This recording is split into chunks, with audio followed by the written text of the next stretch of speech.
أعوذ بالله من الشيطان الرجيم بسم الله الرحمن الرحيم أينما تكونوا يدرككم الموت ولو كنتم في بروج مشيدة سورة نساء آیات نمبر 28 د دې ترجمه او تفسیر پرون تیر شوی ابن کثیر رحمت الله علیه پر دغه آیات باندې یو وجده واقعه را نقل کړي د ابن جرير رحمه الله په حواله باندې د ابن ابي حاتم څخه وایي چې بنو اسرائیل کې د یو شذې د اولاد د پیدا کېدو وخت نو د هغه چې کله اولاد پیدا سو نو یو خادم یې په کور کې درلودلی هغه خادم ته وویل چې ته اور راوړه خادم چې کله د دروازې را اوتی د دروازې په مخ کې یو کس ورته ودرېدی او ورته ویل چې دغه ښځې چې شي وزیر راو نو د ملازم خادم ورته ویل چې یو انجلۍ وزیږو ول د آیات ساته چې د انجلۍ به د سلو نارینه سره زنا وکړي او مرګ به په غڼې باندې وي نو هغه کس بلاړ دا ملازم خادم چې دا خبره واورېدل چاړه راواخستله دغه کوچنی چې پیدا شوی و د انجلۍ دا په دانس کې پوه هغه چې اواله بس خود وزغستله لاړ چې لاړ یې مور را ولاړ سوله انجلۍ مړه نسوله نسی ور وګنډي او جوړ شو دا ملازم وایتللی و د سمندر کناره کې کار کاوه در ډیره وخت پورې ډېرې پیسې وګټلې کاروبار یې جوړ شو نو د واده شوق بیرته ښار ته راغی دې کې تقریبا 10 کاله یا 20 کاله دومره مدته رسېده یو چاته ویل چې د نکاح لپاره څوک راګوره نو یو ښځه ورته ویل چې دې علاقه کې یو ډېره حسینه ښځه ده نو د هغې سره نکاح وکړه درته سیدي اتفاقا نکاح د همدغه ښځې سره وسوه چې د پچاړه باندې وهله کله چې سره یو ځای سول نو هغه د څه پوښتنه وکړه چې ته څوک یې درته زدي شاریم او د کاروبار د لپاره مې دا څو کال پر یو ساحل باندې تیر کړی او داسې واقعا پیښه شوه و د هغه واقعې څخه زه تښتېدلی وم نو هغه ورته ویل چې دا خو زومه هغه نسی ورته ښکارا کوي هغه ټاپي واغه معلومې دي نو درته ویل کچېره ته هغه نو بیا خو دوی خبرې ضروری سی وي یو دا چې تاسو د دومره کسانو سره زنا کړی او بل دا چې تا مرګ به د غړي څخه وي د عنکبوت نو هغه ورته ویل چې او دا کار ما کړی لیکن تعداد می یاد نه دی چې د څو کسانو سره می کړی نو درته ویل تعداد یې سل او ستا مرګ به د غړي شي چونګې دا سړی مالدار سړی او دا ښځه حسینه ښځه په نکاح وکړل سره اوسېدل نو یې د دې ښځې د پاره یو محل جوړ کړي د شی چې د دې شی په محل کې به دا اوس تر څو چې دا د غنی ټاله دا نه یو ورځ دواړه ناشتي غړې لوړه پر یو بل دیواله باندې روانه نو دې شې ورته ویل چې دغه څه بز ما مرګي نو دور تویل چې هو نو دا ور ولاړ سول چې د دې څخه ما مرګ څنګه کېدلای شي هغه را شو کړل او په ښه ځکه باندې ومژل چې د دې څخه خود دې غړې زهر د دې پر نوکانو باندې ومشت د همدې څخه بس په همدغه غړي باندې مرکز دا مړ شو ابن کثیر رحمت الله علیه خډیر لوی محدث دی هغه دا واقعا را نقل کړی دا او بیا پر دې عجیب شته تشریح کړی چې الله سبحانه و تعالی د انسان مرګ په کوم شي لیکلی هغه یو طرف ته نشي دا کله هغه د لپاره شاندار محلات جوړ شي او یا د شی محلات جوړ شي او یا په ډبرو کوسپونو کې ځان محفوظ کړي خو بیا هم ځان محفوظه ولای نشي د دې برعکس کا سړی وګوري حضرت خالد ابن ولید رضی الله عنه څومره لوی مجاهد او څومره قرباني ورکړي خالد رضی الله عنه د یرموک کده موته په غزا کې غالبا د موته غزا په یواز سر باندې د سهار تر ماښام پورې نتوري په خپل لاس ماتي کړي تور په لاس باندې د خلکو پر ککرې ور ماتول دا ډېر ګران کار کسړی دې ته داسې لږ نه کې عمیق نظر واچي ډېر ګران کار چې توره دې ته داسې وایې او دا دې بیا ماتېږي. او زموږ د اوسنۍ زمانې څخه 20 کاله اخوا ته چې کومه وسپنه څونه ډبله وه، د هغه څخه 1400 کاله مخکې تاسې وګورئ څومره ډبلې وسپنې وې، او دا د خالد رضی الله عنه په مټ د کافرانو پر سرو ماتېدل. نه توري دی وای ما ماتې نه توري. او هر د جنگ میدان ته چې په کوم ځای کې به د مرګ په سولې کې 100% یقین وو، ما به هلته سر داخله وه، لیکن تر پایه پورې ما ته مرګ په جنگ کې رانه. بیا یو حدیث کې راځي چې دی پر بستر وفات کېدی او دا یې ویل چې زما یو پیغام دی د نبی علیه السلام امت ته، خلکو ته د داوایم چې جهاد مه پرېږدي او په جهاد کې مرګ نه راځي. که په جهاد کې مرګ راتللی ما ته به ضرور راغلی و، لیکن دا دی اوس زه لکه اوښ پر بستر باندې وفات کېږم. دا یې د ځان لپاره څومره لوی عیب بلي. که نه د خالد رضی الله عنه خو مرګ هم د شهادت مرګ، ولې حدیث کې راځي چې کوم څوک په دې نیت باندې وي چې زه جهاد ته ولاړ سم یا الله تعالی ما ته شهادت نصیب کړي، که پر بستر باندې وفات شي الله تعالی د شهداو مرتبه ته رسي. دا صحیح حدیث دی، دا مرتبه ته حاصله و، خو د ځان لپاره دا عیب و. او بیا یې ویل چې بزدل خلک دی په دې باندې پوښي چې د مرګ څخه دوی بیریږي او د مرګ د بیرې څخه په یو غار او په بل غار نه نوځي او پټیږي. وای دا دی پوښي چې مرګ نه دی نه پټیږي، مرګ څه ګرځي. پیغمبر علیه الصلاۃ والسلام فرمایي ان الاجل لا يطلب الانسان، دا اجل او دا مرګ دا په انسان پسې دی، دا دغه سیدا انسان تلاشي چې یو طرف ته یې امر کړی. یو حدیث کې بیا راځي پیغمبر علیه السلام فرمایي ان الرزق لا يطلب الرجل کما يطلب الاجل، دا رزق هم دغه په انسان پسې وي لکه څنګه چې دا په انسان د خپل اجل پسې. نو یو غړی هم سړی نه مخکې کیږي نه شي کیږي، باید انسان د آخرت د پاره چې د خدای عزوجل د طرفه کوم حکم ور باندې شودل سوی هغه عملی کی. په دنیا کې بس ضرور سړی هغه دنیوي اسباب اختیاروي د ځان د حفاظت لپاره، دا شرعي امر دی، لیکن پر اسباب به یقین نه کوي، اسباب مؤثر به ذات نه وو. نو الله تعالی فرمایي اينما تکون، چیرې چې تاسو یاست،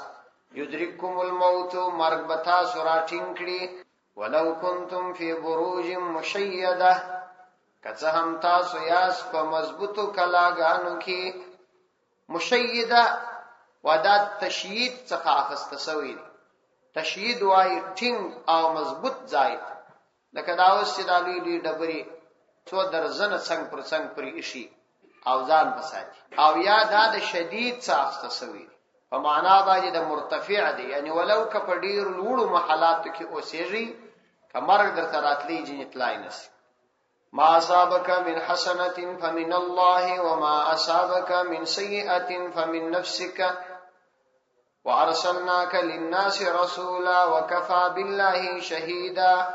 اویا نمبر آیات دی. ما اصابك من حسنة، هغه څه چې ورسېږي تعالی را، من حسنة کوم نیکی، فمن الله، دا د الله تعالی د طرفه ده. وما اصابك من سيئة، او هغه چې ورسېږي تعالی را، من سيئة کوم بدی، فمن نفسك، دا ستا د خپل ځان څخه ده. وارسلناک، او مشتل جلی للناس، د پاره د خلکو، رسولا پیغمبر، وکفا بالله شهیدا، او کافی دی الله عزوجل شهیدن گواه او شاهد. دا آیات د مخکنی آیات لپاره تفصیل دی. په مخکې آیات کې الله تعالی فرمایل چې د منافقان طبيعت داو چې مصیبت به د مسلمانانو د وجه ته بلی، او که بشیر یو شوالی رالی حسن برالی هغه به یو اتفاقی پیښه بلل. نو مخکې آیات کې تیر سوال چې وان تصبهم حسنه یقول هذه من عند الله وان تصبهم سیئه یقول هذه من عندك. قل ورتوای پیغمبر علیہ السلام کل من عند الله، ټول د الله تعالی د طرفه دي. الته اجمال دی، اوس په دې آیات کې تفصیل کی، یعنی د مخکنی اجمال تفصیل دی. ما اصابک من حسنه،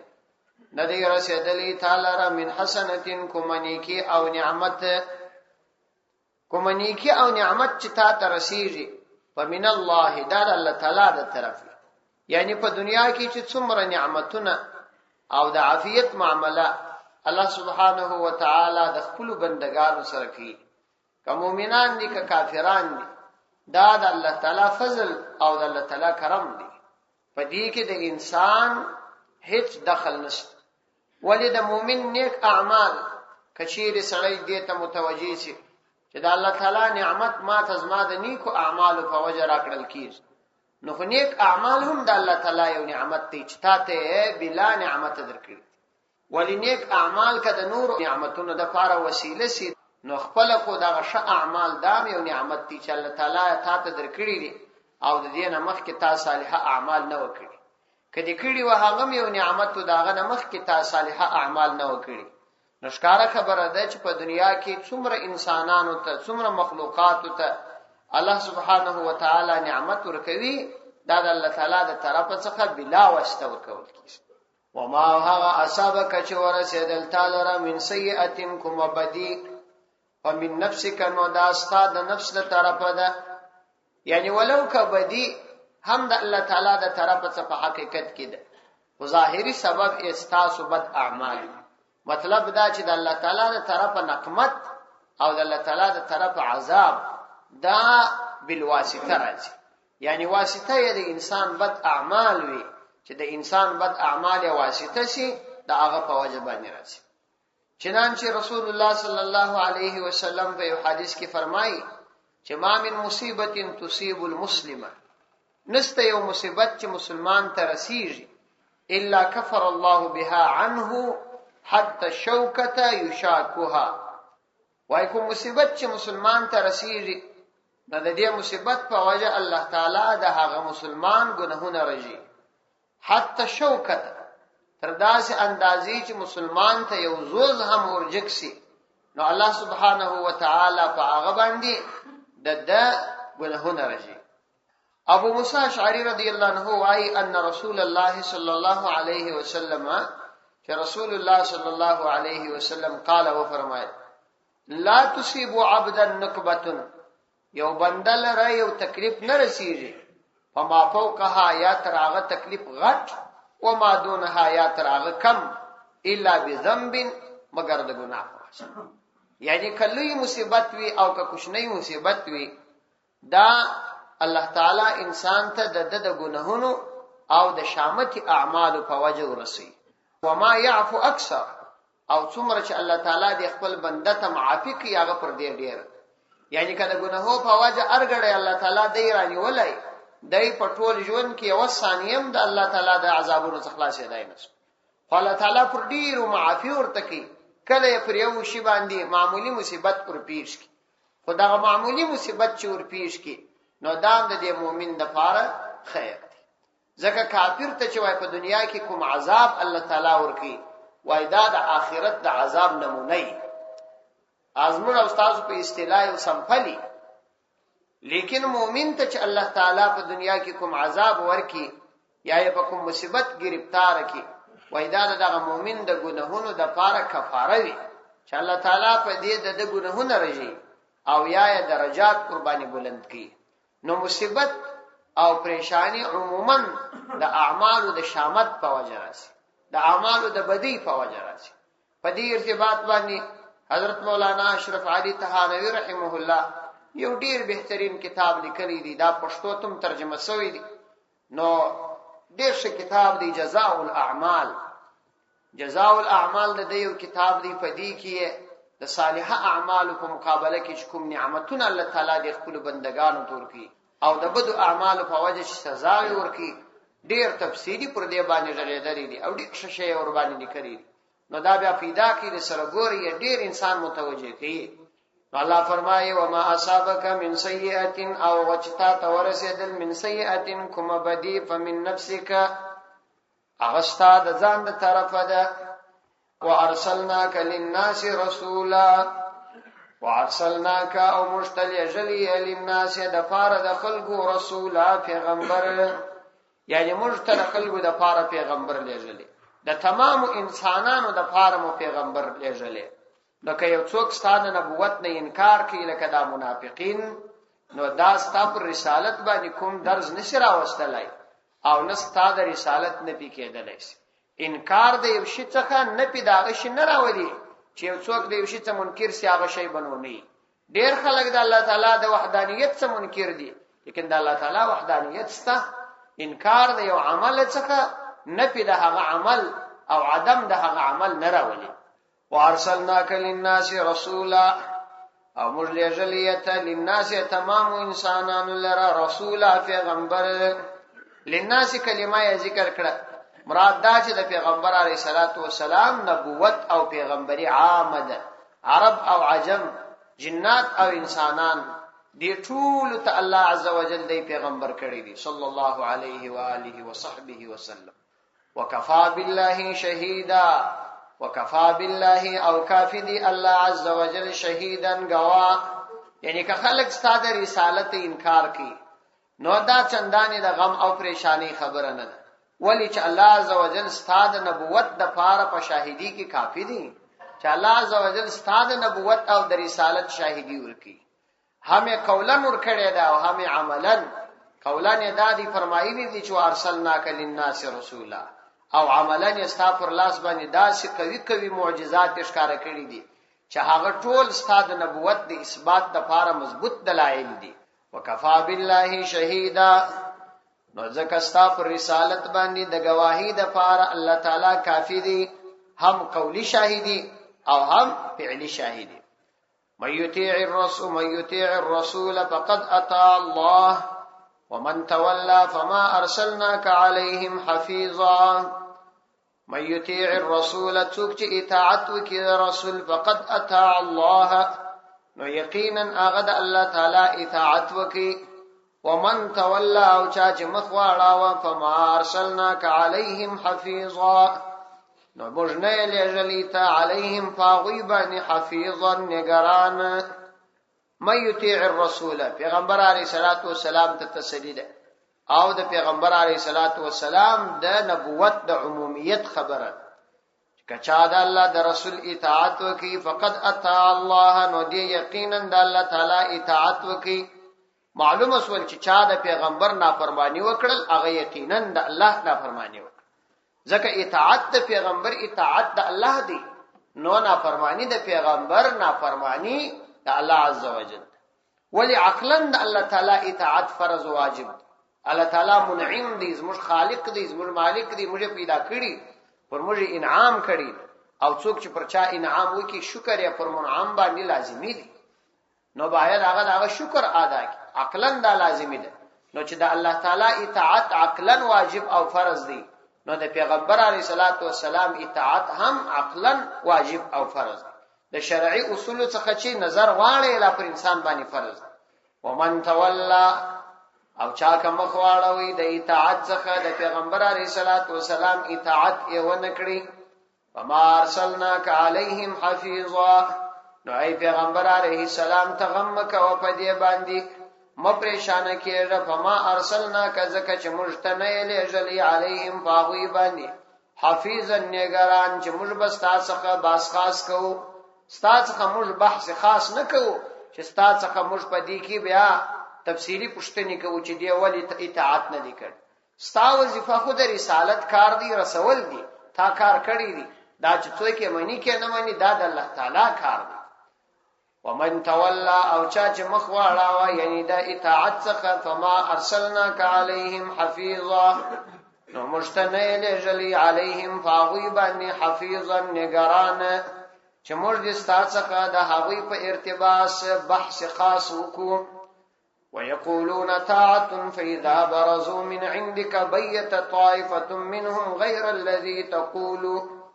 والله يكتب ما يبيتون فأعرض عنهم وتوكل على الله وكفى بالله وكيلا. ويقولون طاعة او ضيواي طاعة منل دي فإذا برزوا من عندك چکل ستا څخه ووزي بيتا نو د شپې مشوره کوي طائفة منهم يودل داوين غير الذي فخلاف دهغه تقول چې ته وایې والله الله عز وجل يكتب لكما هغه يبيتون چې دوی د شپې مشوره کوي فاعرض عنهم نتم مخواړه وداوین وتوکل علی الله او توکل وک علی الله پر الله عز وجل باندې وکفا بالله وکیلا وکفا کافی بالله الله عز وجل وکیلا کارساز. دا د منافقانو یو بل طبيعت او عادت بیانې د مخکنی آیاتو سره مناسبت بالکل ښکارا دي چې منافقانو بظاهرا د پیغمبر علی صلوات و سلام ته ویل چې امرنا طاعت یعنی زموږ کار خو اطاعت دی یا شاننا طاعت زموږ کار اطاعت دی مبتدا محذوفه د خبر مذکور دی یعنی زموږ کار دادی چې ته څه وایې موږ بستا اطاعت کوو. لیکن کله چې بیا جلاس ول د پیغمبر علی السلام د مجلس براءتل نو بیا به د پیغمبر علی السلام په خلاف مشورې کول. نو الله عز وجل فرمایي چې د دوی دغه مشورې الله تعالی ته معلوم دي چې دوی د پیغمبر په خلاف څه وایي. لیکن کله چې د پیغمبر په خپل کار کې اخلاص او کار د الله تعالی د پاره نو د دوی مشورو تاوان متپیش نه ويقولون او دوی وایي یعنی دا منافقان وایي طاعت منل دي یعنی استاد احکام د اوریدو سره سم بس منل ضروری دي. فاذا برزوا لیکن د دوی دا طبيعت دي کله چې دوی راووزي بروز ښکارا کېدو ته وایي لکه خلک چې وایي پلانې مبارز دي. مبارزون دغه ته وایي چې د جنگ په میدان کې د خپل صف څخه د دشمن صف ته ورته راووزي دې ته مبارز وایي. فاذا برزوا من عندك کله چې هغه راووزي راشکارسي من عندك استاد طرف نو راووزي بیت طائفه نو د شپې مشوره کوي طائفه یو ډله منهم د دوی څخه یعنی سرداران یې مشوره کوي غیر الذي په خلاف د هغه تقولو چې ته وایې تا چې کوم خبرې کړي داغه په خلاف مشورې کوي. چونکه د سردارانو مشوره د کشران منی نو د بعضو کسانو مشوره د ټولو مشوره بلل کیږي. غیر الذي خلاف د هغه تقولو چې ته وایې. والله الله عز وجل پیغمبر علی السلام ته فرمایي چې ته په دې ډېر غم مکو چې دوی بستا په خلاف مشورې کوي او تا ته به ضرر ورسي. دا نسره سوال ځکه الله عز وجل یكتب لکی ما هغه یبیتون چې دوی د شپې مشوره پکښ کوي او پر دې الله تعالی پر خپل وخت باندې مناسب سزا ورکړي. نو بس تا کار دادی چې چندان توجه مورته کوه فاعرض عنهم نو توجه واړه مخواړه عنهم د دوی څخه وتوکل علی الله او توکل وکفر الله عز وجل باندې وکفا بالله وکیلا او کافی دی الله عز وجل وکیلا کارساز چې کوم وخت مناسب او بلی پر هغه وخت بدی ته شدید سزا ورکي. نو ته په دې کې ډیر غم مکو او تر پای هم د کافرانو او منافقانو هیڅ تدبیر پیغمبر علی صلوات و سلام ته یا صحابه کرام ته تاوان نه دی رسول. پدې کې د اسلامي امت ټول مشرانو ته کده کور مشروي کده ادارې مشروي کلهج مشرتوب لري او کډیر مشرتوب لري یو بهترین نصيحت سوي چې تاسو په خلاف به ضرور داسې خلک وي چې هغه به پتا تاسو خبري وکي تاسو د ځان او مال د تاوان د پاره بخشي او د دوست په جامه کې به دشمن در سره وي او تاسو د هغه په باره کې کوم معلومات هم ولري دومره شدیده معامله مو سره بلکې تاسو په خپل نیت کې د خدای عزوجل د خدمت د پاره مخلصان اوسئ د هغوی ضرر تاسو ته تاوان نشي او بل دا چې د هر شي مقابله مکوئ. طبيعت او مزاج د تحمل د صبر جوړ کړي ولې د ټولو انسانانو مزاجونه دا د یو سړي د مزاج مطابق نشره. دا عموما چې موږ او تاسو په دې خپل کورو کې د ډیرو شانو سره مخامخ یو د مشکلاتو سره او یا په یو اداره کې یو څوک دی چا سره په مشکلاتو کې واقع د دې بنیادی وجه دای چې په دغه کس کې صبر او تحمل نه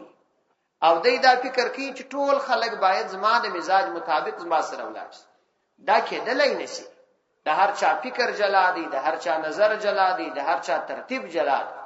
چې څوک چې د چا سرپرستی کوي هغه کې باید د تحمل ماده موجود وي. پر ډیرو شانو باندې باید سترګې پټې کی پر هر شی به گرفت نه کوي په ځینو شانو کې به څه اوري څه به وای نه نو بیا د یو قوم سرپرستی کوي او کدی د ګردو خلکو مزاج او طبيعت د خپل مزاج جوړول غواړي خلک به ګرځ ما د مزاج مطابق چلیږي نو بیا زوی د پلار سره گزاره نشي کولای، کوروالای د خاوند سره نشي کولای، ورور د ورور سره نشي کولای، ولی ټول د چا د مزاج مطابق نه جوړي. کمال دا دی چې سړی خپل مزاج د نور د مزاجو سره برابر کړي، تر څو چې د چا مزاج ور باندې ونه غمي. زموږ په کورونو کې یو لوی مشکل دادی، خصوصا مشران اوی په څو تاوانو کې واقع. یو خو د ازمر د پښتنو په ټولنه کې خصوصا د ازمر په علاقه کې دا مزاج دی د مشران چې ټول کارونه په کشرانو باندې کوي. ټول کارونه په کشرانو باندې کول نه دي مناسب،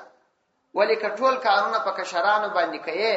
د کشر په مزاج او فکر کې دا پیدا کیږي چې دا سړی خو مالک چې ګرد مرد غلام په هیڅ استعمالي. کله خپل یو کار کول په کار دی، خپل چې سړی کار کوي په دې کې دوی غټي دي. یو دا دی چې د کشر په ذهن کې ورګرځي چې دا کار دغه سي اهمیت لري چې دای کوي، نو زم باید وکړي. د کار اهمیت د کشر په ذهن کې راځي، او بل په سړی کې د تکبر ماده ختمي شي. دا باید سړی ونی کې چې د ټول کارو د لپاره بس کشر انتخاب الف لانه کار وک الف لانه کار وک. یو د دې شي ځان ساتل پکار، او بل دا دی چې په کور کې کومه غلطي پیښ شي، کاغه په شرعي اصول کې وي د دین په ارتباط په خو انتهایی شدت قرباني وک هیڅ خبره نه ده. لیکن که په دنیوي چارو کې وي پر هغه باندې ډیر شدت کول نه دی پکار. کله تسامح کول، سترګې پټول څه نه ویل، کله فقط په اشاره کې څوک پوکول، کله صراحتن ویل، خو همیشه دا ګډېدل دا مناسب نه وي. دا په کور کې اختلاف او مشکلات جوړي. خلکو چې بهترینه ژوندۍ کړي هغه خلکو کړي چې د پیغمبر علیه الصلاۃ والسلام اخلاق او د هغه ژوندۍ په خپل ژوند کې عملي کړي. الله دې عمل کولو توفیق را نصیب کړي. صدق الله.